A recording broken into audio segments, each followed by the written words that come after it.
Key insights for the Altiorem research summary. This is the key section.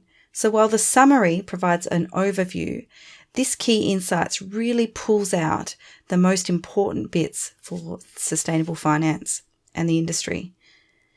So at least one point should provide a brief description about how and why this research is relevant. It should be no more than 10 points and no more than 500 words, so about the same length as a summary as a maximum. Each line needs to be succinct. Keep it as brief as you can with a full stop at the end.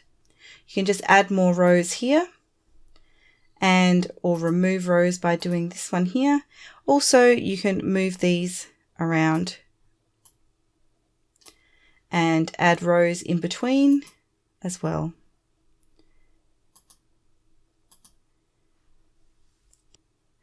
Sometimes the relevance to finance might not actually be stated outright within the piece of research, so you would need to put some thought into that to include it in as one of the key insights. So I'll just go through another couple of examples. So some of the key takeaways.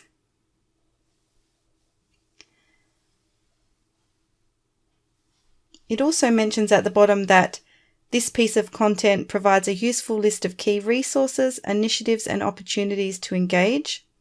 The list includes links to decent work standards, UN Global Compact resources, guidance on human rights, child labour and forced labour, as well as the SDGs and engagement platforms.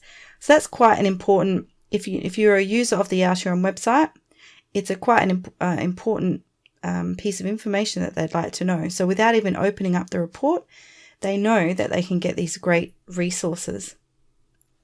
And just as another example, now this one has got 12 points, which is probably a bit much, but we see that they've broken down this point here. The paper suggests 4 tools to overcome barriers. They've broken that down into the 4 tools. So understandably, that's fine. It has some flexibility. Now I'm just going to show you what this looks like in the finished product so that you can see why it's probably done like that. So here's the key insights, and as you can see they are numbered. So this one's probably a little long. We're trying to keep them a little bit shorter than that. And listed below, so there's the tools there, so they've capitalized that to make it a bit clearer.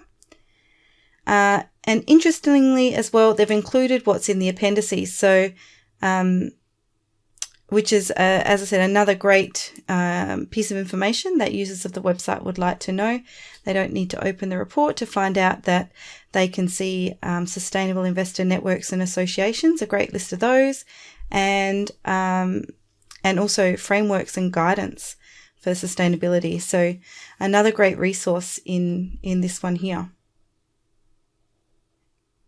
If the resource, instead is a chart or an infographic or something along those lines, rather than writing it in a key point, you could actually add that to the chart bank.